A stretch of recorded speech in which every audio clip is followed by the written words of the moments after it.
Hola, ¿cómo andan? ¿Todo bien? Muy bien, ¿y vos? Bien, acá estaba cerrando la puerta porque se estaba filtrando todo el sonido de este lunes. Ay, mira cómo se me acomoda todo.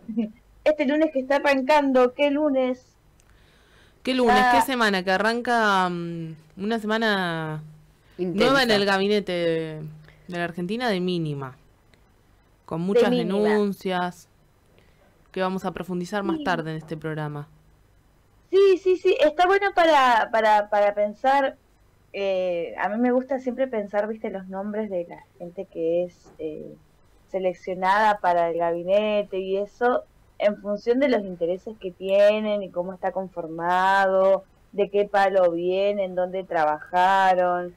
eh, siempre se están cerca de algún Caputo, siempre están cerca de algún JP Morgan, Ujú. y bueno, cómo se van armando esas alianzas, ¿no? Porque bueno, todo al final siempre termina siendo parte de las disputas de territorio y los recursos y Sin las dudas. tierras raras. Pero bueno, a veces tiene que ver con otras cosas. Y supongo que ustedes ya se imaginan de qué vamos a hablar para la audiencia Sí. que no sabe, pero yo pensaba, bueno, ¿qué hago? ¿Investigo todo lo que está pasando en Sudán o investigo un poco más lo que está pasando en Río? Y la verdad que venía más cerca de lo de Río, lo de Sudán quedará para la próxima semana. Ujú. Además, el ¿Qué tema tal? de Río que hemos abordado muy poco también, acá sí que está bueno poder profundizar un poco de dónde viene esto. Sí, y sabes que en distintos lugares se viene abordando relativamente mucho, y tenés voces de todos lados, pero todas van coincidiendo mucho en la crítica al abordaje de la seguridad de Brasil. Lo que coinciden todas las voces es que es eh, que es muy difícil explicarlo, que el crimen organizado en Brasil tiene particularidades importantes muy distintas a lo que son en el resto de Latinoamérica y del mundo, ¿no? Por ejemplo, ahora lo vamos a explicar mejor, pero hay un factor que son las milicias, por ejemplo, que vos decís, bueno, milicias son como como que yo te dijera ex policías, ¿no? Ex Ujú. policías, ex militares que los echaron de la fuerza, que se jubilaron jóvenes y quedaron manija y querían seguir luchando contra el crimen organizado, o por lo menos así nacen, muy derechosas, muy vinculadas al pensamiento, si se quiere, de Jair Bolsonaro, ¿no? Entonces están estas milicias, pero empezaron de una forma tipo para, supuestamente, para acompañar a la policía de una manera más ilegal, como un grupo paramilitar contra el crimen organizado, y de repente están cobrando, ¿cómo se dice? Me sale impuestos, pero no sería impuestos la palabra, como extorsionan a la población y extorsionan a los propios grupos armados, entonces es un factor más de por fuera de la ley que tratan de mantener el control de territorios, le disputan al crimen organizado estos territorios. Vendría a ser un crimen organizado sin el narco, Ujú. solamente con el uso de la fuerza porque tienen acceso a armas, incluso armas argentinas. Ya vamos a llegar ahí. Pero Ujú. tenemos para pasar, por ejemplo, de la foto 1 a 3, algunas de las imágenes. La verdad que no, está difícil pasar cosas que no sean morbosas, porque lo Sí. que vimos la semana pasada entre el 29 y el 31 de octubre fue escandaloso, fue terrible, las familias sacando cuerpos. Recordemos que las favelas, la urbanización es bastante precaria, es lo que conocemos acá como villas, eh, con la diferencia, bueno, para ir de la ubicación, que están en lugares más altos, pero son villas. Entonces hay casas de chapa, casas de madera, todos los tiros que se tiraron tanto de un lado como del otro, penetraban las paredes de esas casas. Entonces a veces por ahí vos estabas en tu casa tratando de refugiarte y te llegaba un tiro. Ujú. Se calculan ya unos 131 muertos según las cifras oficiales, eh, que al principio, bueno, como que iban contando muy de a poquito, pero a medida que el operativo había avanzado y se empezaba a retirar la policía de esos lugares, empezaron a salir los cuerpos, los propios vecinos se tenían que organizar para sacar los cuerpos, y bueno, se llegó a 130 muertos. Una de las cosas que escuché, vieron que a mí me gusta, para contar esto, me gusta escuchar un poco muchas entrevistas para, para tener como un panorama más amplio. Y una de las cosas que me llamó la atención de esto es que dicen de que en el resto de Río, o sea, esto es en la zona norte de Río de Janeiro, donde hay playas muy bonitas, todo en esa zona, pero en la zona sur, que es la zona más fifí, si se quiere, eh, como que se enteraron cuando el conflicto empezó a llegar a los lugares civiles, cuando empezó a llegar a zonas por ahí más residenciales. En el resto del tiempo, todo el tiempo hay este tipo de operativos donde mueren varias personas, ¿viste? Nunca, o sea, nunca más de una decena de personas, pero siempre están estos operativos a la orden del día. Entonces, esto empezó a pasar que lo que se sabe es que a la cúpula de Comando Vermelho, que es la organización a la que fue la policía a atacar, le avisaron 4 o 5 horas antes, así que mandaron primero una línea de fuego que se pegue unos cuantos tiros contra los policías, esto a horas tempranas de la mañana, mientras ellos empezaron a escapar. Y después, bueno, obviamente dejaron librada a la suerte bastante parte del territorio. Bueno, obviamente las imágenes que se veían en la tele, que seguramente, no las traje acá, pero seguramente ya las vieron, era que con drones empezaron a incendiar algunos lugares y que daba la sensación de guerra. Y es que es así, es una guerra contra el narcotráfico, siguiendo muy en línea el discurso punitivista que trae la CIA a América Latina, que trae la lucha contra el narcotráfico de Estados Unidos. Tenemos en la foto 4 a Castro, al gobernador de Río de Janeiro, que lo vemos ahí en una foto con Bolsonaro y con Flavio Bolsonaro, ¿no? El hijo de Jair Bolsonaro, que es congresista. Y sabemos que los Bolsonaro, primero, que están muy ligados a las milicias, y segundo, que están muy ligados a una política de seguridad más norteamericana, si se quiere. Bueno, el operativo, como decíamos, para Castro fue un éxito. Para mí, y esto es la libre interpretación, ustedes saben que acá estamos chismoseando y estamos como analizando qué es lo que puede pasar, pero con base a lo que vimos y a lo que se sabe. Esto fue el lanzamiento de campaña para el año que viene de Castro, porque, bueno, justamente el problema o los problemas que hay con el crimen organizado son muy tremendos, y la verdad que esto a mucha gente en Brasil le cayó muy bien, ¿no? Se movilizaron más de 2.500 agentes de policía. Bueno, obviamente la Corte Suprema de Brasil lo que hizo fue, bueno, tenemos que guardar toda la documentación, tienen que guardar toda la documentación, preservar la documentación y las pruebas relacionadas con esta operación provincial. El Supremo Tribunal de Brasil también pidió un informe detallado de cómo se desarrolló esta operación policial, y también se citó a Castro para una audiencia para determinar si el accionar se llevó de adentro de los límites de la ley. Porque si hay algo que la derecha no hace a la hora de cumplir con las expectativas de seguridad que quiere la gente, justamente es respetar la ley y los derechos humanos. Sin embargo, hay una cuestión acá, y esto quiero preguntarles a ustedes qué piensan, porque se lo compara mucho a Bukele. La popularidad de Bukele en América Latina es estratosférica, ¿no?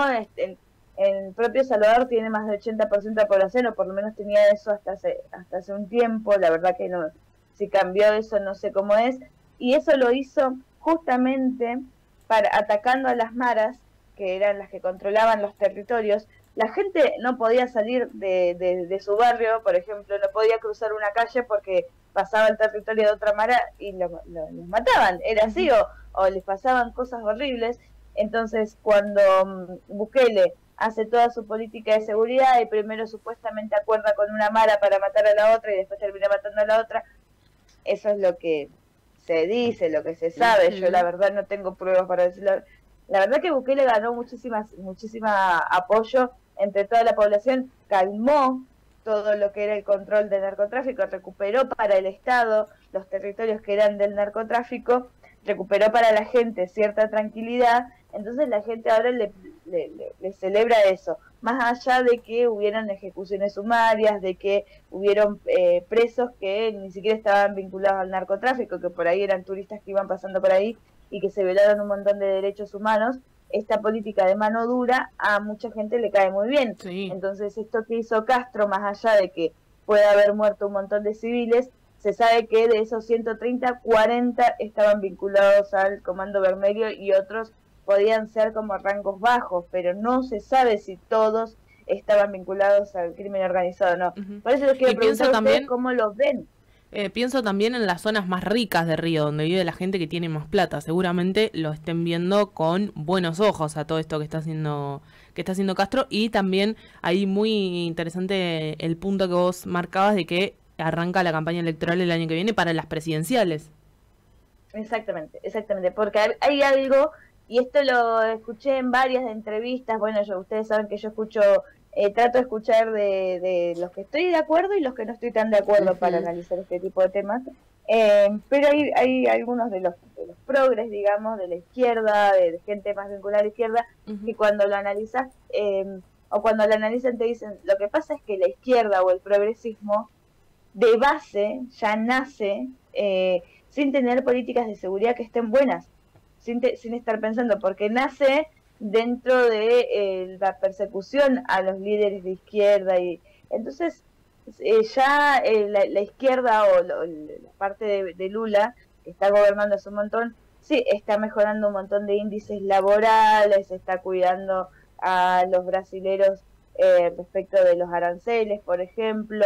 Si uno miraba los tweets de Lula de los últimos 5 o 6 días, y es todo un repaso de la cantidad de políticas públicas y la cantidad de logros que está teniendo a nivel económicos y sociales. Mejora todos los índices, pero no mejora la seguridad.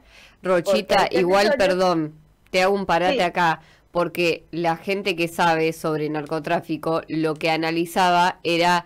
Mira, dentro de las favelas es lo mismo que dentro de los barrios de emergencia no suelen estar los cabeza de el narcotráfico. Ahí están los perejiles y matar 140 personas tampoco es gratuito. Sí. Bueno, vamos ahí. Justamente tenés razón en eso porque, bueno, primero que si habían cúpulas, si habían gente muy... los más altos mandos del Comando Vermelho de esta organización narco... está la diferencia, vos podés decir narcoterrorista o narcocriminal. Quedó demostrado igual con la operación de esta semana que es narcoterrorismo porque justamente están ejerciendo en control a través de la fuerza con armas y siendo parte también de todo el caos y generando también muchísima violencia. Entonces está más vinculado al terrorismo, si se quiere, que solamente el crimen organizado. La diferencia es una línea muy finita, porque el crimen organizado, lo criminal, como que más o menos convive con la tranquilidad de ciertos lugares, pero el terrorismo es cuando ya las cosas escapan de todo cosa y pasa a ser un control más desde el terror, ¿no? Y vos decías esto, Clary, ¿no? Obviamente las cúpulas del Comando Vermelho probablemente hayan estado en otro país o en una isla, tranquilos, viste, calmados. Sin embargo, bueno, sí se sabe que se dio desde la propia policía o desde algún lugar se dio una voz de alarma 4 o 5 horas antes que comience Entonces, si había alguno, capaz que no era el mandamás o no eran los mandamás, pero que comandos intermedios se pudieron ir y se escaparon, dejando también al frente y enfrentándose, teniendo primero un encuentro con motos con la policía y después, bueno, adentro de la propia favela, dejando al descubierto por ahí una línea de fuego, gente más sacrificable para ese comando, ¿no? Sí, pues pudieron, encontraron a varios y arrestaron a varios. Tenemos también los 2 tuits de Lula, que fueron el 29 y el 30, para pasar. En el primero, el 29 mismo, dice, bueno, que se reunió con los ministros del gobierno, que obviamente el gobierno federal, el gobierno nacional, no sabía lo que estaba pasando. También eso muestra cómo el gobernador de Río de Janeiro se cortó solo y mandó a hacer este operativo sin avisarle a las fuerzas federales. Y eso es algo que, por un lado, lo empodera, por otro lado, muestra de que a la derecha la institucionalidad un poco le vale. Entonces... sí, que claramente no son los parámetros por los cuales midan las decisiones que toman. No importa la institucionalidad, que le tenía que preguntar a Lula, porque el narcotráfico es un crimen federal. Exactamente, viste, vos ves lo que dice Lula ahí en ese lugar, y en el tuit, y dice, no podemos dejar que el crimen organizado controle territorios. Y es verdad. Entonces, ¿qué hizo hasta ahora Lula? O sea, sí, mejoró todos los índices. Eso es lo que viste, a uno le genera como este tipo de presentaciones, de que vos decís, bueno, todo bien, Lula, pero ¿qué se hizo hasta ahora desde el gobierno federal? Por lo menos no se sabe. Bueno, lo que dice, bueno, obviamente que en agosto estuvo la mayor operación contra el crimen organizado en la historia del país. Bueno, me parece que ahora esa operación de agosto quedó totalmente silenciada, totalmente opacada por esta operación de octubre. Y en la número 2 dice que se firmó la ley que incrementa la protección de agentes públicos que combaten contra el crimen organizado y endurece las penas para quienes intentan obstruir esas investigaciones.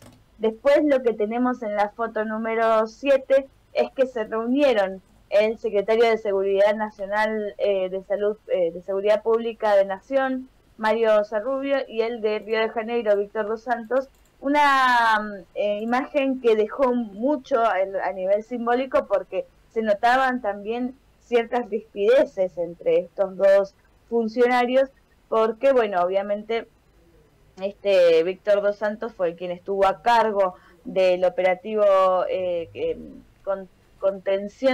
Operación Contención, operativo Contención, y es el que justamente llegó con el resultado. Lo que obviamente están diciendo desde el gobierno de Río de Janeiro es no salió buenísimo, la verdad, este operativo fue lo que necesitaba Río de Janeiro. Y una de las cosas que escuchaba ayer es que para dentro de la favela incluso están diciendo, bueno, ahora aumentó la inseguridad, porque la gente está asustada, porque los que quedaron sueltos del Comando Vermelho se están defendiendo a los tiros, básicamente. Es como una fuerza que no sabemos también hasta cuánto de esa fuerza quedó desarticulada, cuánta gente mataron, cuántos soldados, cuánta gente. Hay otra cosa que remarcan mucho desde los progresismos es, bueno, si vos no tenés trabajo, si vivís en una favela y no podés salir del lugar, si no tenés acceso a una buena educación, lo que más cerca te queda a veces, con lo que tenés que transar para poder tener una vida más o menos tranquila, es entrar. Capaz que ni siquiera entras al Comando Vermelho para hacer del crimen organizado, capaz que ni siquiera consumís, capaz que ni siquiera vendés droga, sino que solamente tu trabajo es estar parado en una esquina y vas a ganar más plata que si vas a trabajar a un McDonald's. Claro. Y estar parado en una esquina y revisando a ver quién entra y quién sale. Es el control territorial. O esto, se agarran pibes chiquititos y los mandan a ser pequeños soldados. La verdad que es un tema que se repite en muchos lugares de América Latina. Sí, y también... En Argentina no. También estamos cortas de tiempo ya, pero me parece interesante tal vez pensarlo para algún otro chismecito, pero hay una cuestión con los países de América Latina y el narcotráfico que en Argentina no pega, recién ahora está avanzando, me da la sensación, esto es todo sensación, opinión, como chismecito diría Rochita, que hay países de América Latina que están mucho más atravesados por el narcotráfico que la República Argentina. Sí, sí, sí, totalmente. Necesito un cachito, unos minutos Sí, más de esto porque dale. hay la diferencia que hay con el Comando Vermelho, con el control territorial en las favelas o la particularidad que hay con las favelas en Brasil, es que el Comando Vermelho y el PCC, que no me acuerdo ahora bien qué significa ese nombre, pero es el PCC es la organización criminal que está, ahí está, El primer primer comando de comando da capital. capital. Eh, pero el comando Vermelho, justamente, Vermelho es rojo, y tiene que ver más con, o nace en realidad, ahora es crimen organizado, pero su nacimiento se da en la década de los 70 con la dictadura militar, con los líderes que estaban adentro de las cárceles, con los militantes guerrilleros que fueron encarcelados, como Dilma, por ejemplo, que tenían técnicas de guerra, que eran guerrilleros justamente y que estaban formados para una guerra o para hacer cuestiones más armadas. Entonces, ese nacimiento también le da discursivamente al gobernador de Río de Janeiro como un poquito más de apalancamiento, si se quiere, pero también le da a este comando el haber nacido, tal vez en un principio, con algunos ideales políticos más serios. Y eso, bueno, obviamente ahora no es lo mismo, no es que están luchando por la liberación del pueblo brasileño, solamente están luchando para controlar territorios y seguir manteniendo el narcotráfico a todo rolete en las favelas, ¿no? Lo que sí decimos es esto, ¿no? Se está modificando en este momento el Código Penal de Brasil, se están ofreciendo mayor protección a jueces, fiscales, policías y otros agentes de seguridad que estén en riesgo por sus funciones, porque otra de las cosas que pasaba era, de repente, si se sabía que vos eras Bope o que vos eras esto, era posible de sufrir algún atentado en un lugar donde no estuviera el Comando Vermelho, no era que vos llevabas a tu hijo a la escuela y estabas volviendo y eras víctima de un asesinato ahí por un sicario, ¿no? Ese tipo de cosas estaban pasando en Brasil para policías, jueces, fiscales, ¿no? Y bueno, es todo esto, la respuesta de Lula, que la verdad que es una respuesta interesante, muy buena, que los progresismos y las izquierdas me parece que tendrían que mirar porque así es como se luchan contra el narcotráfico. Lo cierto es que son todas respuestas que llegan tarde y llegan después de que se haya generado este asunto tan fuerte, ¿no? Por último, no quiero irme sin mostrar cómo participa Argentina. Ya sabemos que Patricia Bullrich salió a decir, bueno, vamos a reforzar la seguridad en las fronteras, que se sabe que hay algunos lazos con organizaciones acá en Argentina. Se cree de que algunos jefes del Comando Vermelho podrían haberse escapado a la Argentina o a Uruguay, que tienen lazos con Bolivia. Bueno, se sabe también de que hay armas robadas del ejército. Por lo menos se encontró un fusible FAL de origen argentino en el operativo policial de Río de Janeiro. Lo que dice es, ¿cómo es posible que desde Argentina hayan llegado esas armas allá? Son armas robadas, pero bueno, enciende las alarmas judiciales del crimen organizado y dice, bueno, tal vez los lazos que hay con Argentina todavía no los conocemos, veremos qué es lo que pasa, pero bueno, justamente Fábrica Militar de Armas de Portátiles de Rosario es lo que se encuentra también ahí. Así que siempre Argentina dando la nota y tratando de ser parte del chisme, ¿no? Obvio. Por último, se sabe también que muchos vecinos y vecinas movilizan por justicia, pero entre los datos que teníamos es justamente esto, ¿no?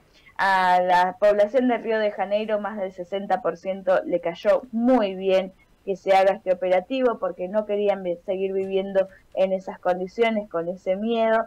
A la mayoría, ¿no?, de la población de Brasil le cae bien este operativo, como más o menos era como el 55% de Brasil aprueba este operativo. En Río de Janeiro la cifra se eleva a 60%. Y cerca de las favelas, que es donde el Comando Vermelho controla el territorio, cerca del 80% de la población, más allá incluso de las familias que perdieron familiares, que fueron heridas, etcétera, y que salieron a manifestarse. Esto te habla también de que cuando el crimen organizado avanza tanto, la gente ya está dispuesta a entregar cualquier cosa de seguridad para que el Estado recupere el control. Y eso pone en mucha debilidad a los gobiernos o a la gente que habla un poco más de los derechos humanos, de las garantías constitucionales. No queremos decir acá que no nos hagan no, obviamente, pero bueno, es lo que está pasando en Brasil. No sé si se entendió el chisme, si quedó alguna duda, pero bueno, por lo pronto es un tema que vamos a estar siguiendo, pero sí, oficialmente está lanzada la campaña de Castro para la presidencia el año que viene. Se entendió perfecto, Rochita. Seguiremos atentamente qué es lo que pasa en Brasil. Muchas gracias. Abrazo grande para ustedes. Saludos. Ailín Rocha, nuestra compañera y productora, además trayéndonos un nuevo chisme mundial. En este caso hablamos de lo que estuvo pasando en la última semana en Brasil. Este año las mañanas son más comunitarias